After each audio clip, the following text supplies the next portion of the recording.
iokoayo utatii neno la Mungu.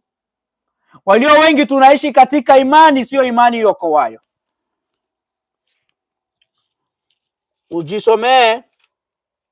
Ujisomee mwenyewe pia kitabu cha Warumi. Ni sura yake ya kwanza, mstari ni ule wa 5.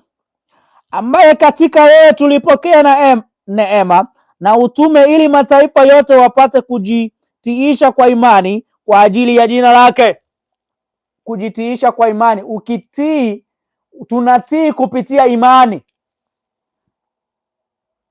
Tunaupata utii kupitia imani ambayo tulimwamini nayo Yesu Kristo.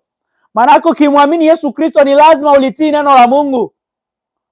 Lakini waliomwamini Yesu Kristo leo hii wanashindwa kutii neno lake. Ndio maana amesema kwamba ukinipenda utazishika amri zangu.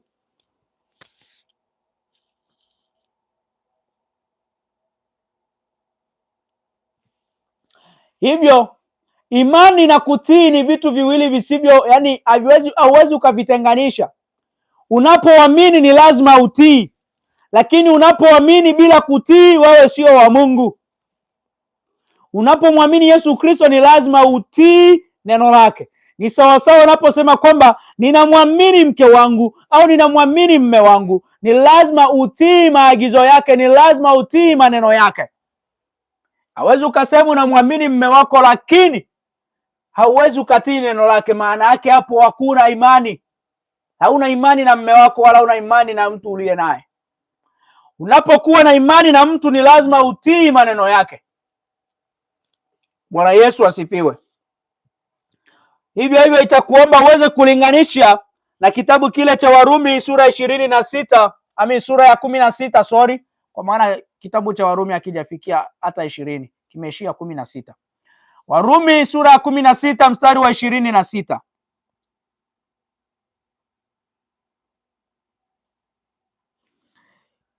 Imani iokoayo pasipo kujitoa kwa ajili ya utakaso ni batili na haiwezekani. Ukiwa na imani iokoayo na hauwezi kujitoa, maana yake jua hiyo sio imani iokoayo, bali hiyo ni imani. Bwana Yesu asifiwe. Twenda kuiona dhana ya mwisho. Imani inajumuisha kujitoa kwa moyo kwa mtu binafsi na kujiunga na Yesu Kristo kunakojionyesha katika tumaini, upendo, shukrani na uaminifu. Kimsingi si rahisi imani kutofautishwa na upendo. Ni tendo kibinafsi la dhabihu na kujitoa nasi kunapoelekezwa kwa Kristo. Bwana Yesu asifiwe.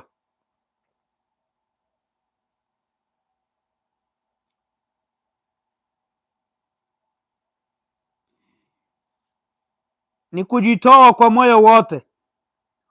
Inajionyesha katika tumaini, katika upendo. Imani yako itaonekana kwa vile unavyopenda watu, kwa vile unavyoishi na watu, kwa vile unavyoonyesha tumaini lako, kwa vile unavyokuwa na shukurani, kwa vile unavyokuwa na uaminifu.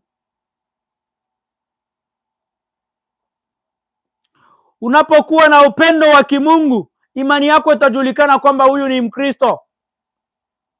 Acha nikwambie tu, upendo wa kimungu hauko katika kusaidiana.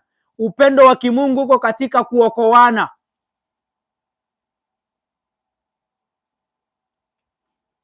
Kitaka kujua vizuri, soma kitabu cha Wakorinto wa kwanza sura ya 13 mstari wa 1 hadi mstari wa 13 kuhusiana na upendo wa kimungu. Sura ya 13 ya kitabu cha Wakorinto wa kwanza mstari wa 1 hadi ule mstari wa 13 kuhusiana na upendo wa kimungu. Ambaye anampenda mtu ambaye yuko na upendo hawezi akaukosea adabu. Ambaye anakupenda ni lazima kuheshimu. Nitakupa vitabu kama 3 tu hapa vya kuvisoma. Soma Petro wa kwanza sura ya 1 mstari wa 8. Vile vile soma Waefeso sura ya 6 mstari wa 6.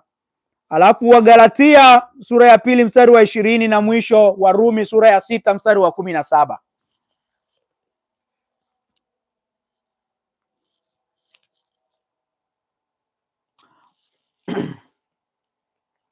Tunakwenda kwanza tumeona dhana ya imani. Tumesema zipo dhana 4 za imani katika Agano Jipya. Alafu pili tunakwenda kuona imani katika Kristo kama Bwana na Mwokozi wetu. Imani katika Kristo kama Bwana na Mwokozi wetu ni kwamba ni tendo la wakati mmoja, na pia hali inayoendelea inapaswa kukua na kutiwa nguvu. Ni tendo la wakati mmoja, hali inayoendelea inapaswa kutiwa nguvu, inapaswa kukua, haibaki sehemu moja, inatiwa nguvu na wewe muamini. Nadhani nimeshasoma hiki kitabu cha Yohana sura ya 1 mstari wa 12. Sitakisoma, soma mwenyewe. Yohana sura ya 1 mstari wa 12, sitaweza kukusomea kwa maana nimeshakisoma. Kisha inaendelea kusema kwamba kwa kuwa tunayo imani kwa mtu aliye halisi aliyekufa kwa ajili yetu. Tuna imani kwa mtu aliye halisi aliyekufa kwa ajili yetu. Hatuna imani kwa mtu ambaye hakukufa kwa ajili yetu. Kama wewe unaamini mtu ambaye hakukufa kwa ajili yako, hiyo ni vya kwako wewe. Lakini mimi ninamwamini Kristo aliyekufa kwa ajili yangu, aliyedharauliwa kwa ajili yangu. Huyo ndiye ambaye ninamwamini mimi. Ndiko ambako imani yangu iko. Imani yangu haiko katika mwanadamu. Ili mimi nifanikiwe, siamini kwamba nitafanikiwa kupitia mwanadamu, bali ninaamini kupitia Mungu atanitengenezea watu walio bora ili niweze kufanikiwa. Bwana Yesu asifiwe.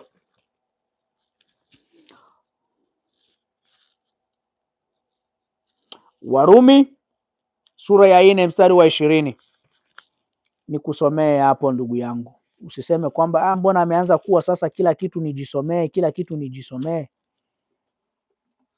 Warumi sura ya 4 mstari wa 20, maandiko matakatifu yanasema, lakini ukiiona ahadi ya Mungu hukusita kwa kutoamini, bali alitiwa nguvu kwa imani akimtukuza Mungu. Bwana Yesu asifiwe.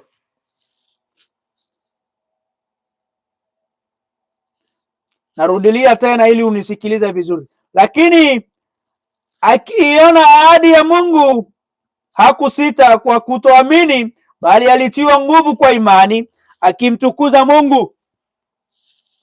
Unapoona imani, ahadi ya Mungu inakawia, usianze kurudi nyuma. Wewe unatakiwa utiwe nguvu na ile imani ulio nayo katika Mungu.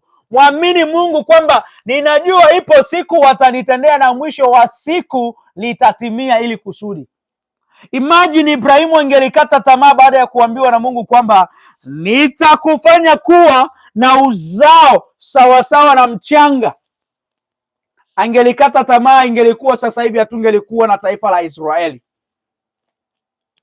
kwa sababu taifa la Israeli ni uzao wa Ibrahimu. Ibrahimu alimzaa Isaka, kupitia Isaka akazaliwa Yakobo, na kupitia Yakobo ndiko wakazaliwa wale wana 12 wa Israeli, na Yakobo mwenyewe ndiye Israeli mwenyewe. Bwana Yesu asifiwe. Imagine angelikata tamaa,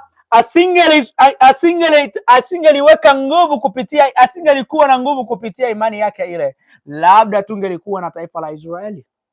Lakini kupitia imani yake aliyokuwa nayo hakukata tamaa, bali imani yake ilimpa nguvu ya kuendelea kusubiri kusudi la Mungu.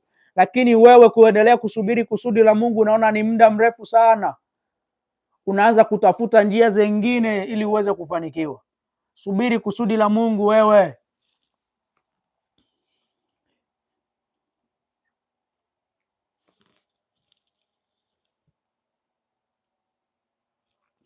Pia utajisomea kitabu cha Warumi sura ya 8 mstari wa 32. Vile vile Timotheo wa kwanza sura ya 5 mstari wa 9 hadi ule wa 10. Hivyo ni vitabu ambavyo utakavyojisomea. Imani yetu inabidi ikuwe na kuwa kubwa zaidi. Imani yetu inatakiwa ikuwe na ikuwe kubwa zaidi.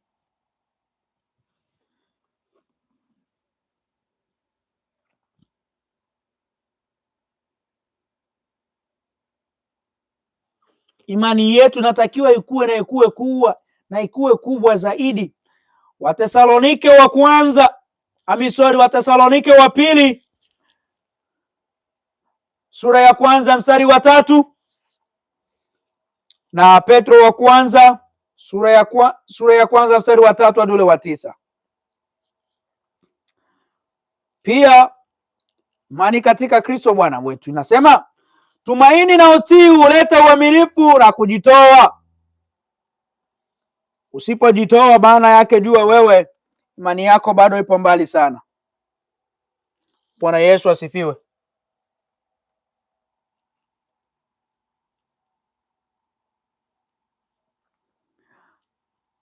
Na kupitia uhusiano huo mpya ambao tumekuwa nao kupitia imani, tumekuwa wafu kwa dhambi, ila Roho Mtakatifu anakaa ndani yetu.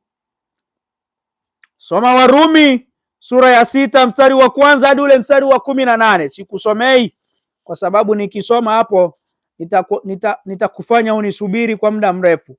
Warumi sura ya 6 mstari wa 1 hadi ule wa 18. Ila na kusomea Wagalatia ambako tutakwenda kuona Roho Mtakatifu anakaa ndani yetu kupitia imani katika Kristo Mwokozi, ambayo tunaitenda kwa wakati umoja, wala sio kwa kufikiria mara mbili wala mara tatu.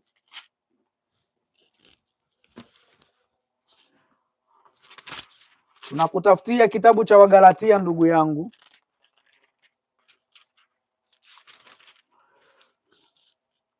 Kitabu cha Wagalatia sura ya 3, ndio tutaanza hapo.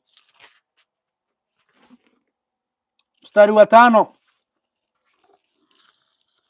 inasema, basi yeye awapaye Roho na kufanya miujiza kati yenu, je, afanya hayo kwa matendo ya sheria au kwa kusikia kunakotokana na imani? Kama vile Abrahamu alivyomwamini Mungu akahesabiwa haki. Tunaenda sura ya 4 mstari wa 6. Ni kitabu hicho cha Wagalatia. Sura ya 4 mstari wa 6, kitabu cha Wagalatia inasema, na kwa kuwa ninyi mmekuwa wana wa Mungu, Mungu alimtuma Roho wa mwanaye mioyoni mwetu, aliaye Aba, yani Baba. Bwana Yesu asifiwe. Roho amekuwa ndani yetu kupitia Roho nani? Wa Yesu Kristo. Bwana Yesu asifiwe. Jina la Bwana limidiwe. Kumbuka tunasema kuhusiana na imani na neema, na hapo tumekwenda kugusia tu kuhusiana na imani. Acha tumalizie na neema pia.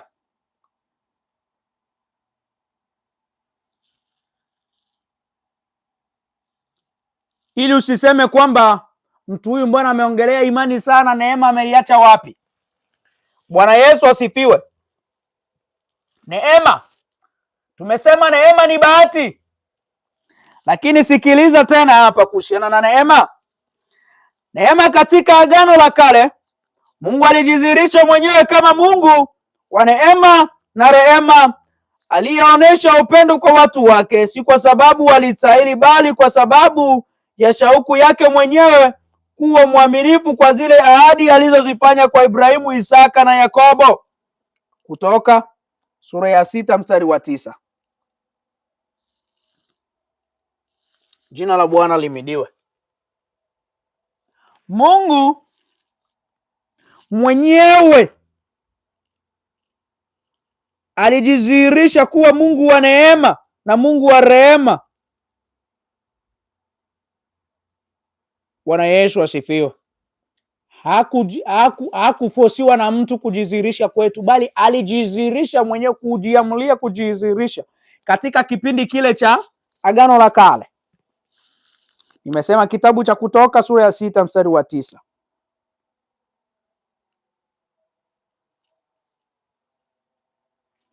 Katika Agano Jipya inasema neema ni uwepo wa Mungu na upendo kwa njia ya Yesu Kristo waliopewa waamini kwa njia ya Roho Mtakatifu, ikitupa rehema, msamaha, shauku na nguvu ya kufanya mapenzi ya Mungu.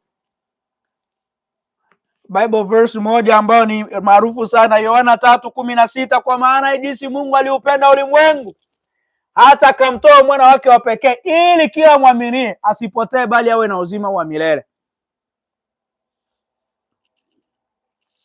Alafu andika pia Wakorintho wa kwanza sura ya 15 mstari wa 10, Wafilipi sura ya 2 mstari wa 13, Timotheo wa kwanza sura ya kwanza mstari wa 15 hadi wa 16.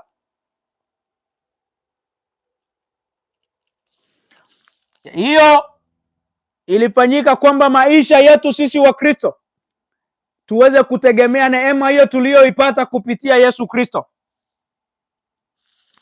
Tulikombolewa kupitia neema ili katika ile neema tupate uzima wa milele kupitia ile neema tuliyoipata. Lakini wapo ambao wanaishia katika uzima bali hawataki kupata uzima wa milele. Kwa sababu gani? Unapopata ile neema unakuwa na uzima bali sio uzima wa milele, kwa maana kila mwanadamu aliye chini ya jua anao uzima, bali walio na uzima wa milele ni wachache sana. Wale walioambatana na Yesu Kristo ndio ambao wana uzima wa milele. Kwa maana unapokufa katika uzima, wewe unakufa katika dunia, unakufa katika dunia ya uzima, bali ukiwa katika Kristo unaenda katika uzima wa milele, uzima ambao hauna mwisho. Lakini uzima wa dunia hii una mwisho, na ndipo pale ambako unakufa. Wimbo ambao tulioimba unasema kwamba kuishi ni Kristo na kufa faida kwa kila Mkristo wa kweli. Faida iliyopo katika kufa katika Kristo, wewe haufi bali unakwenda kuishi katika uzima wa milele. Lakini ukifa katika dunia hii, ule uzima wa milele hautauona, unaishia katika uzima, na kuishia katika uzima yani unakufa na jehanamu unaenda. Maana yake wewe na uzima wa milele hamtojuana. Bwana Yesu asifiwe. Mungu wetu aturumie sana.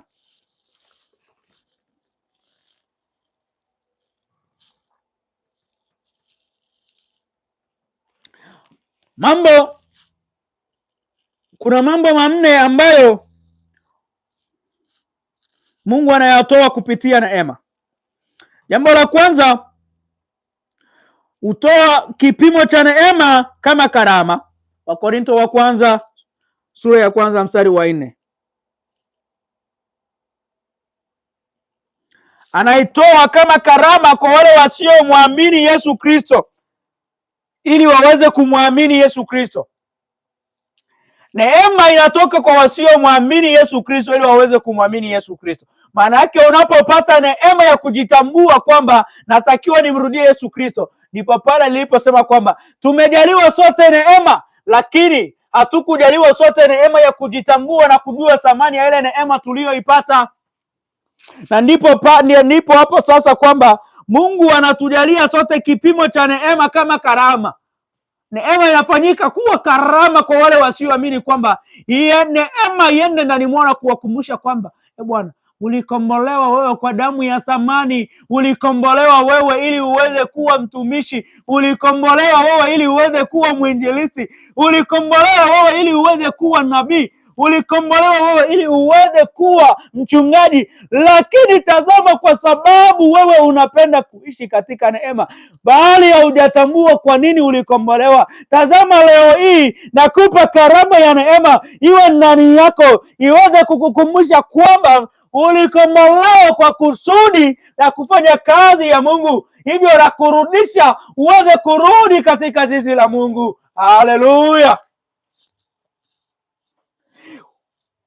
Inafanyika kuwa karama ndani ya wale wasioamini ili waweze kurudi kumwamini Mungu.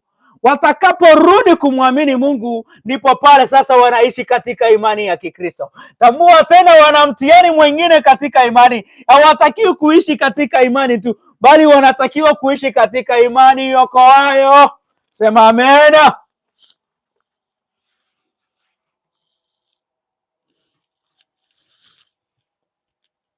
Acha tusome hapa Wakorintho wa kwanza.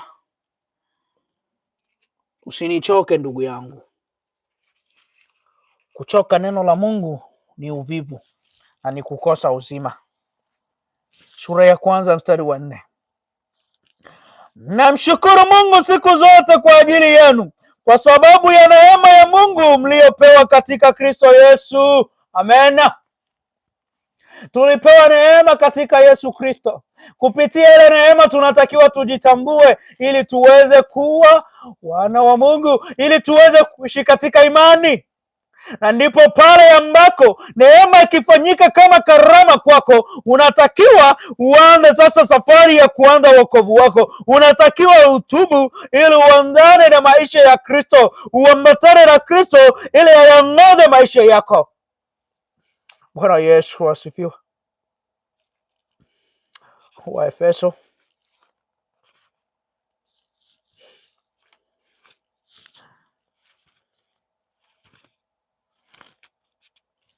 Waefeso 2:8 hadi 9. Maandiko yanasema, Waefeso sura ya 2 mstari wa 8 hadi 9. Kwa maana mmeokolewa kwa neema kwa njia ya imani, ambayo hiyo haikutokana na nafsi zenu, ni kipawa cha Mungu. 9. Wala si kwa matendo, mtu awaye yote asije akajisifu. Usije ukajisifu kwa sababu umeshapata neema ya kujitambua. Hapana.